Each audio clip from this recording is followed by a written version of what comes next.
Good morning. आज हम पढ़ रहे हैं प्लांट गॉल्स। पिछले वीडियो में भी हमने पढ़ा था क्या होते हैं प्लांट गॉल्स, सिसीडिया क्या होते हैं, और ये सिसीडिया इंसेक्ट इंड्यूस्ड गॉल्स होते हैं। तो ट्रू गॉल्स में हम इन्हीं को लेते हैं। गॉल्स वैसे कई कारण से होते हैं, फंजाई बैक्टीरिया वगैरह से भी होते हैं, नेमाटोड से भी होते हैं, लेकिन यहाँ हम पढ़ेंगे सिर्फ इंसेक्ट इंड्यूस्ड गॉल्स। तो ये कई तरह के होते हैं। पिछली क्लास में हमने पढ़ा जो लीफ पर भी होते हैं, स्टेम पे भी, रूट पर भी, फ्लावर पे, बड पे, हर जगह पर होते हैं। तो सबसे ज़्यादा लेकिन प्लांट गॉल्स जो होते हैं वो लीफ के ऊपर पाए जाते हैं। लीफ पे कई तरह के गॉल्स बनते हैं। जैसे सबसे सिंपल गॉल है ये फ्रिज गॉल कहलाता है। फ्रिज गॉल में सिर्फ ये थोड़ी सी एक आर्च जैसा बनता है पत्ती के ऊपर, लीफ ब्लेड के ऊपर, और वो ऊंची उठी हुई सी हो जाती है, जैसे इसमें डायग्राम में दिखाया है, और उसके ऊपर थोड़े हेयर्स होते हैं, रोए होते हैं। तो ये हेयर्स वाला जो गॉल है, हल्का सा जो उठा हुआ है, हेयर वाले गॉल को फ्रिज गॉल कहते हैं। ये सबसे सिंपल गॉल है। दूसरा है पत्ती पर, जैसे पत्ती की स्ट्रक्चर थोड़ी सी पॉकेट जैसी बन गई है एक, इसको पाउच गॉल कहते हैं। तो इसमें उभारा है जो सरफेस के ऊपर बाहर निकली हुई थैलीनुमा स्ट्रक्चर है, जिसका चौड़ा सा मुंह है, एक ओपन गॉल कैविटी है। ये दूसरी तरह का बना। तीसरी तरह का गॉल है जिसमें पाउच गॉल जो है उसमें काफ़ी स्वेलिंग हो गई है, उसकी सरफेस जो उसकी जो वॉल्स हैं वो काफ़ी मोटी हो गई हैं, और उसकी वजह से जो ऑस्टियोल है, ओपनिंग है, वो एकदम ख़त्म हो गई है। बहुत ही मामूली सी बची है इसमें। चौथा ये गॉल है जिसमें ये जो पाउच है इसके अंदर की तरफ भी काफ़ी इमरजेंसीज आ गए हैं, काफ़ी यानी स्वेलिंग बहुत ज़्यादा हो गई है और फोल्डिंग्स उसके अंदर आ गई हैं। पांचवी तरह का ये गॉल है जिसमें, ये भी पाउच गॉल है, जिसमें ऊपर की सरफेस स्मूथ ना होके लोब्ड हो गई है। या फिर नेक्स्ट गॉल है सिरेटोनियन गॉल, जिसमें इसकी जो सरफेस गोल ना होके लंबी सींग जैसी बन गई है, हॉर्न जैसी, इसको सिरेटोनियन गॉल कहते हैं। या नेक्स्ट है इसमें सिफेलोनियन गॉल। सिफेलोनियन गॉल में एक क्लब शेप्ड स्ट्रक्चर हो गई है, जिसमें नीचे थोड़ा सा स्टॉक होता है और ऊपर सिर जैसा स्ट्रक्चर होती है, गोल होती है मुग्दर के आकार की। नेक्स्ट है पैलेट का या बटन गॉल। तो इसमें ऊपर और नीचे दोनों तरफ स्वेलिंग आ रही है। अभी अभी हमने जो ऊपर ये सारे देखे, इसमें जो अपर सरफेस है उसके ऊपर ही स्वेलिंग है। ज़्यादातर जो गॉल होते हैं उसमें अपर सरफेस की तरफ स्वेलिंग होती है, लीफ ब्लेड के ऊपर। उसके बाद ये नीचे जो है नेक्स्ट है कवरिंग गॉल। कवरिंग गॉल में जो लीफ की सरफेस है उसके ऊपर जैसे इंसेक्ट है और उसके आसपास का जो एरिया है उसमें आउटग्रोथ हो जाती है और उसको पूरा ये कवर कर लेता है। ये टिश्यू जो है वो पूरा कवर कर लेता है। इस तरह से कवर्ड गॉल बनता है। बाद में इसमें ऑस्टियोल है वो ख़त्म भी हो सकता है और अंदर पूरा बंद हो जाता है इंसेक्ट। या फिर इस तरह का ये 8वें नंबर का पाउच गॉल है। इसमें जो लीफ ब्लेड है वो उसमें डाउनवर्ड कर्विंग हो गई है और उसके ऊपर फिर ये गॉल बना हुआ है, कवरिंग गॉल है। और एक और ये गॉल है, इसमें चारों तरफ उसमें हेयर्स हैं, बहुत सारे ऊपर नीचे सारे हेयर्स आ गए हैं। तो फिज गॉल हेयर वाले गॉल को कहते हैं, जिसमें ऊपर नीचे हेयर्स होते हैं, और हेयर्स को एरिनियम भी कहते हैं। एरिनियम वो है आउटग्रोथ है, हेयरी आउटग्रोथ है जो अनडिफरेंशिएटेड होती है और काफ़ी लंबे लंबे होते हैं। एरिनियल आउटग्रोथ जो है वो बाहरी सरफेस को भी कवर करती है और कई बार अंदर भी जो गॉल कैविटी है उसके अंदर की जो लाइनिंग है उसमें भी बहुत सारे एरिनियल हेयर्स होते हैं। और कई बार ये एरिनियल हेयर्स जो है न्यूट्रिटिव हेयर भी होते हैं, न्यूट्रिशन का काम करते हैं। और सेल, तो ये हमने कई तरह के पढ़े। पाउच गॉल्स और कवरिंग गॉल्स, लीफ गॉल्स, तरह तरह के अलग अलग उनकी शेप के अकॉर्डिंग हम इनको नाम देते हैं। लोब्ड गॉल है, सेरेटोनियन है, या सिफेलोनियन है, या सिंपल पाउच गॉल है, या सिंपल फिश गॉल है। तो ये जो गॉल हैं वो टिश्यू की जो वृद्धि होती है, जहाँ भी कोई इंसेक्ट है उसके आसपास चारों तरफ लोकलाइज्ड सेल डिवीज़न होता है, और ये सिस्टमिक नहीं होता है, कैंसर की तरह नहीं होता है कि पूरे प्लांट में ही फैल जाए। लोकलाइज्ड होता है। जो भी ये जो प्लांट गॉल्स हैं, सिसिडोजिनस गॉल्स हैं, हम जिनके बारे में पढ़ रहे हैं, ये सारे नॉन कैंसरस गॉल होते हैं। पिछले वीडियो में हमने पढ़ा था ये सब नॉन कैंसरस बेनाइन गॉल्स हैं। तो इनमें लोकलाइज्ड ही सेल ग्रोथ होती है।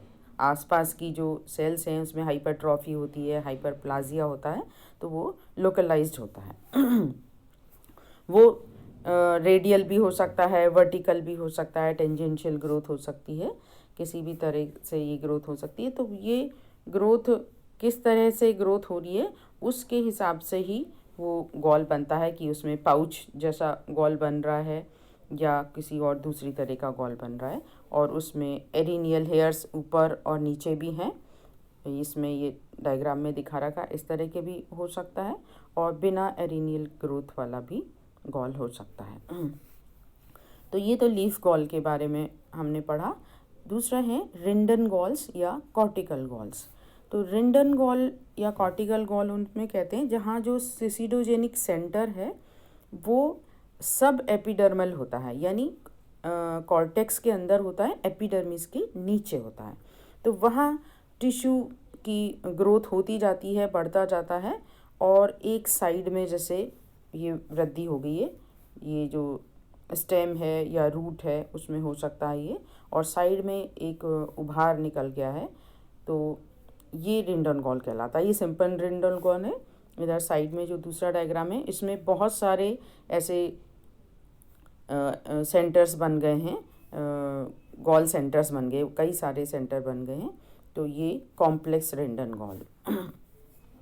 ये डायग्राम इसमें दिखाया है किस तरह से ये गॉल है। गॉल में एरिनियल हेयर्स हैं, बाहर सरफेस पर भी हैं और अंदर भी हैं। अंदर वाले ये न्यूट्रिटिव हेयर्स बन गए हैं, और ये बीच का जो इसकी वॉल है गॉल की, ये फुली हुई है, स्वेलिंग हो रही है, इसमें बहुत सारी पेरेन्काइमा सेल्स हैं, पेरेन्काइमेटल सेल से बना हुआ है। और इसमें स्क्लेरेन्काइमा भी होता है, एक लेयर स्क्लेरेन्काइमा की है।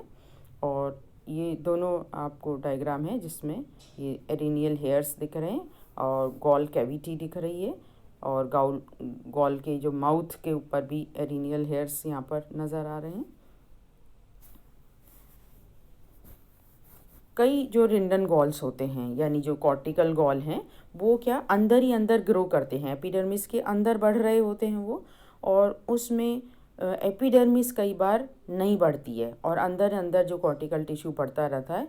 तो फिर बाद में एक समय बाद एपिडर्मिस टूट जाएगी, बर्स्ट हो जाएगी, रप्चर हो जाएगी। तो इस तरह के गॉल को कहते हैं इरप्टिंग गॉल्स। तो जो शुरू में तो दिखाई नहीं देते हैं, बाद में एपिडर्मिस के टूटने पर वो गॉल बाहर निकल के आते हैं।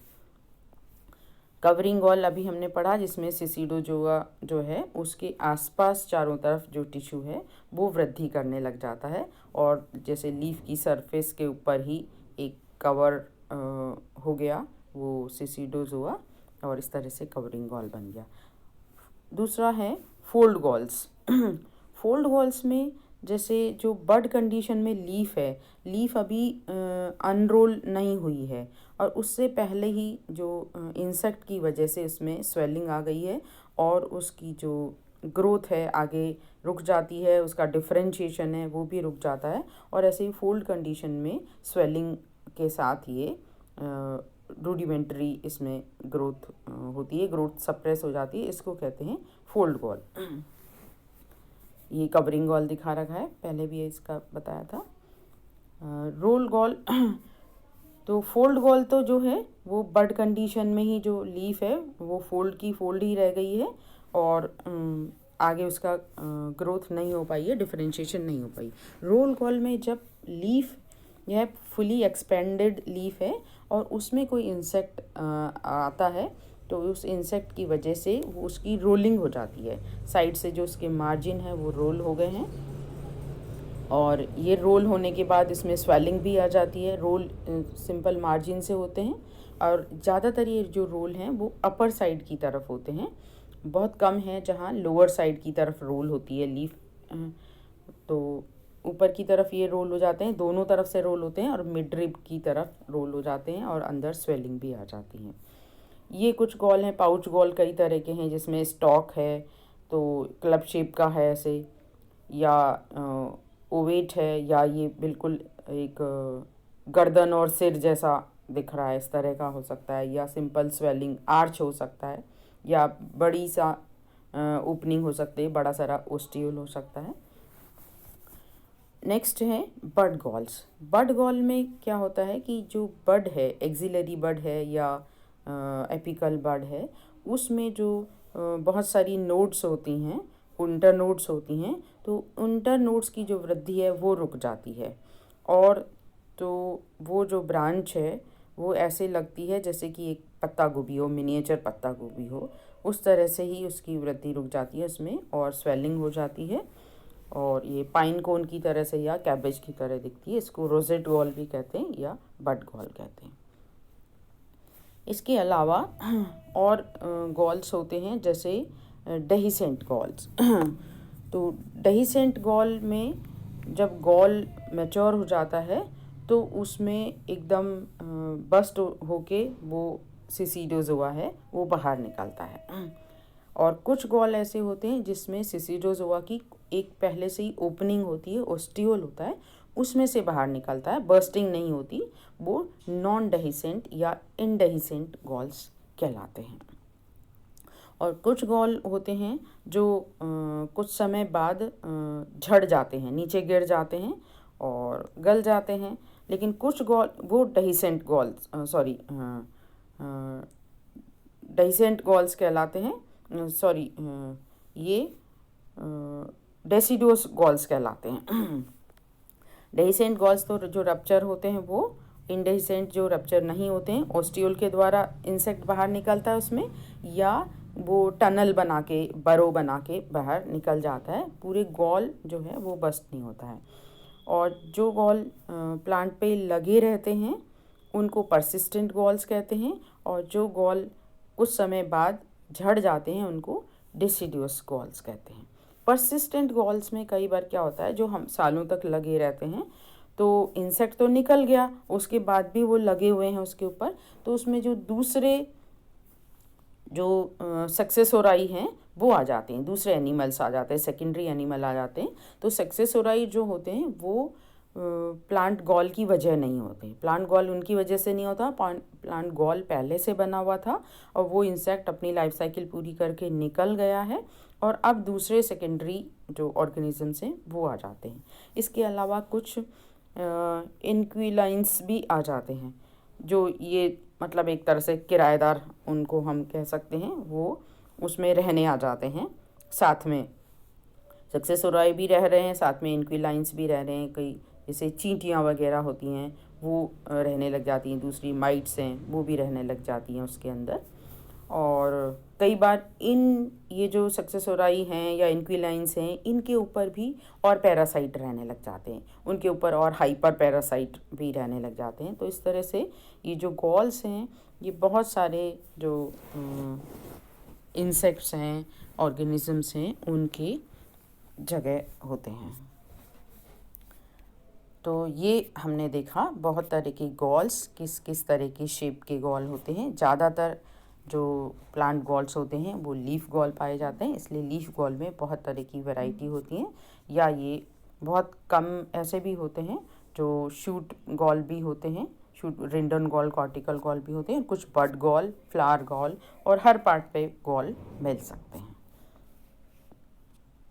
नेक्स्ट क्लास में अभी हम कुछ राजस्थान में पाए जाने वाले डिफरेंट गॉल्स के बारे में पढ़ेंगे। Thank you.